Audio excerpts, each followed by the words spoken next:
Comment trouver ou retrouver du temps pour soi quand on est parent? C'est ce qu'on va voir aujourd'hui. Et oui, vous voulez déjà poser cette question, comment retrouver du temps pour moi et moi seule dans cette vie qui va un petit peu trop vite? Vous avez vos enfants à gérer en plus de votre travail, des courses, de la maison, des repas, du ménage, de votre charge mentale qui vous suit partout. Tiens, j'ai racheté des bananes moi au fait. Vous avez aussi vos amis, votre famille à aller voir, ce qui est très plaisant, c'est clair, mais qui prend du temps sur votre temps personnel. Et du coup, vous vous demandez, mais comment font ces parents qui y arrivent? Eh bien, je vais vous partager aujourd'hui une des façons de procéder. Coucou la compagnie et bienvenue sur la chaîne L'Odyssée à petits pas. Je suis ravie de vous retrouver aujourd'hui. Je vais me présenter brièvement pour les petits nouveaux. Je suis Clémence et ma mission est de vous accompagner dans ce voyage qu'est la parentalité. Pour ce faire, j'ai créé un programme d'accompagnement à la parentalité sur plusieurs mois pour vous aider à grandir autant et aussi vite que vos enfants. Et je crée par ailleurs du contenu gratuit via cette chaîne, via une newsletter de parentalité qui s'appelle le Routard de la parentalité et via un compte Facebook et Instagram. Je vous mets toutes les informations dans la description. Alors, prendre du temps pour soi, comment est-ce qu'on peut faire quand on est parent et quand on est maman en particulier? Je vais vous partager mon expérience de maman et de femme parce que justement, on ne se résume pas, n'est-ce pas, à notre mission de maman et à ce rôle-là.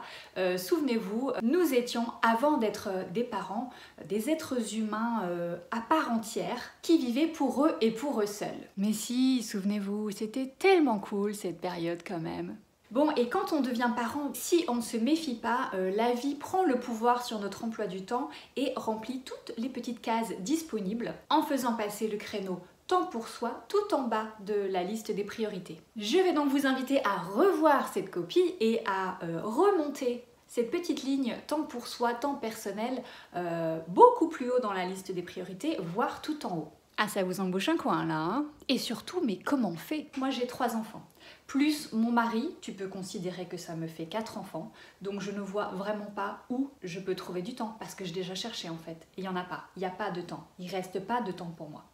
Alors, je vois très bien l'idée, et en ce qui me concerne, cette prise de conscience de j'ai pas de temps pour moi en fait, j'ai pas assez de temps pour moi, je l'ai eu en m'entendant dire à plusieurs reprises il y a quelques temps ah ouais, non mais moi j'ai pas le temps de lire en fait. Mais j'adorais ça, mais clairement j'ai pas lu un bouquin depuis des années. Non mais quand j'essaye, en fait, j'essaye, hein, mais quand j'essaye, je lis environ 2 lignes et demie. Et je m'endors comme une maman fatiguée sur le dit bouquin et fin de l'histoire. Bien oui, on a beau dire 3 enfants à 4 ans et demi, ça a quand même un impact sur la qualité de la concentration en fin de journée. Bon, alors voilà un petit peu l'état des lieux. Et puis un jour, j'ai entendu parler du Miracle Morning, qu'on peut aussi prononcer, si vous le souhaitez, le Miracle Morning. Vous connaissez ? Alors le Miracle Morning, c'est une méthode de développement personnel qui a été mise au point par Hal Elrod dans un livre éponyme d'ailleurs qui date de 2012 si je ne dis pas de bêtises. Alors ce livre, je ne l'ai pas lu, hein, comme je viens de vous l'expliquer un tout petit peu avant, mais ça ne m'a pas empêché d'en recueillir la substance à travers divers articles. Cette méthode se base sur le fameux adage « l'avenir appartient à ceux qui se lèvent tôt ». Donc l'idée, ça va être de prendre du temps pour vous, parents, avant que votre journée habituelle ne démarre. Parce que en fait, vous vous rendez compte comme moi que si vous ne faites pas ça first thing in the morning, je disais donc si vous ne prenez pas du temps pour vous dès le matin, avant même de démarrer votre journée, vous vous rendez compte comme moi que si vous attendez la fin de la journée, il ne restera aucune miette de temps et d'énergie pour vous occuper de vous-même. Donc l'idée lumineuse de Hal Elrod, c'est d'anticiper son réveil et son lever pour pouvoir profiter de temps pour soi. Ah, une seconde, j'allais oublier un petit disclaimer. Si vous venez de mettre au monde votre 2e enfant, que votre premier enfant de 2 ans a la gastro et que votre mari est en déplacement pour toute la semaine, ce Miracle Morning n'est peut-être pas une bonne idée pour vous pour le moment. Alors, je ne vous exclus pas de la vidéo, mais je vous demande d'être raisonnable et de vous assurer que votre état physique vous donne la possibilité de réaliser cette petite routine matinale. Alors, les puristes vous feront anticiper votre réveil et votre lever de 2 heures. Et dans tous les cas, de vous lever et d'être dans l'action pour vous-même avant 8 h du matin. Alors moi personnellement, je vous dirais d'y aller mollo sur le changement d'habitude, n'est-ce pas? Et on va voir ça plus en détail un petit peu plus loin dans la vidéo. Je vais donc vous partager ici la théorie de cette routine matinale. Je vous invite donc à rester bien accroché à votre fauteuil pour en profiter un maximum, ce qui vous permettra de vous passer de la lecture du bouquin. Écoutez, si je peux vous rendre ce service, ça me fait plaisir. J'en profite pour vous dire que dans une vidéo ultérieure, n'oubliez pas de vous abonner et d'activer la cloche des notifications pour ne pas rater ça. Je vous partagerai la réalité du Miracle Morning quand on est maman de 3 enfants et qu'on a par ailleurs besoin d'une bonne dose de sommeil pour survivre. En attendant cette vidéo, voici donc la théorie pour savoir de quoi on parle et où est-ce qu'on met les pieds. Cette méthode permet donc de modifier vos habitudes et promet qu'en une trentaine de jours, vous aurez gagné en sérénité dans tous les domaines de votre vie. Et ça, si ça fait pas rêver, je ne sais pas ce qu'il vous faut. Pour y parvenir, Hal Elrod a défini 6 phases baptisées les savers, alias les sauveurs, pour ceux qui ne seraient pas très à l'aise avec l'anglais. Savers s'écrit S-A-V-E-R-S et on va donc voir à quoi chacune de ces lettres correspond.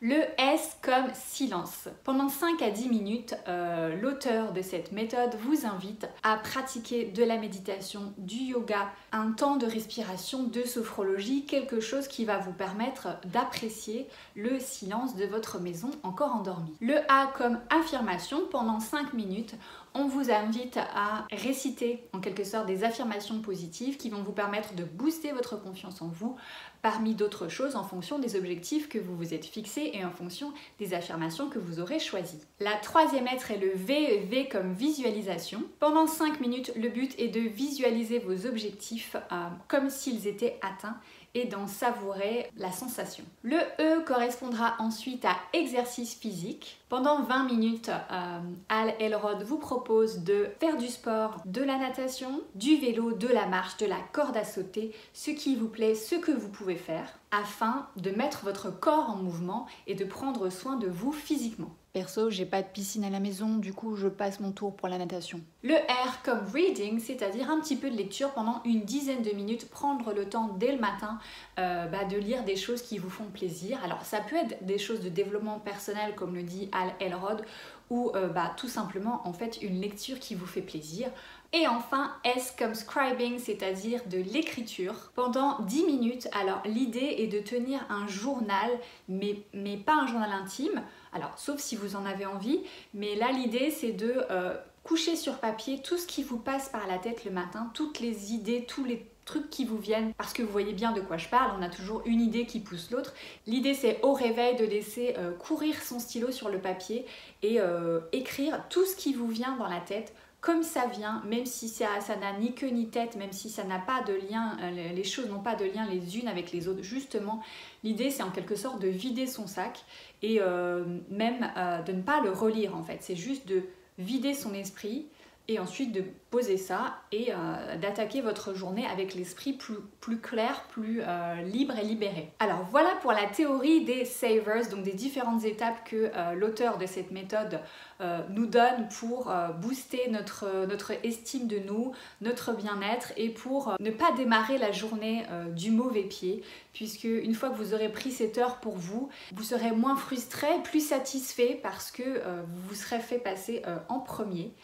Et ensuite, vous serez plus à même de vous occuper des autres, puisque vous vous serez déjà occupé de vous. Ainsi, vous pouvez reprendre le cours de votre journée habituelle, aller réveiller vos enfants, réveiller la maisonnée, en étant serein, satisfait et apaisé. Avouez que ça fait quand même un petit peu envie. Alors, est-ce que ça vous parle? Est-ce que vous pensez que c'est quelque chose que vous auriez envie d'essayer? Est-ce que vous avez déjà essayé peut-être? Si c'est le cas, dites-le moi dans les commentaires. Est-ce qu'il y a des étapes qui vous paraissent un peu mystérieuses, voire perchées? Au hasard, les affirmations, la méditation et la visualisation? Eh bien, je vous propose qu'on se retrouve prochainement pour vous partager ce qu'on peut faire de cette bien belle théorie quand elle se confronte à une bien belle autre réalité. Je vous parlerai donc de la façon dont je me suis approprié cet outil du Miracle Morning et j'aimerais aussi vous partager les risques et les écueils de cette méthode pour les parents et notamment pour les mamans. Stay tuned! Faut arrêter Clémence avec tes trucs d'anglais, ça va saouler tout le monde. En attendant la suite, donc j'espère que cette vidéo aura pu vous aider, vous informer, vous inspirer peut-être. Je vous remercie d'avoir passé ce petit moment avec moi. J'espère que vous vous portez bien. Je vous invite à vous abonner, à liker, à commenter, à partager, à parler de l'Odyssée à petits pas autour de vous. On se retrouve dans la prochaine vidéo. Je vous embrasse et je vous dis à la prochaine. Ciao, bye.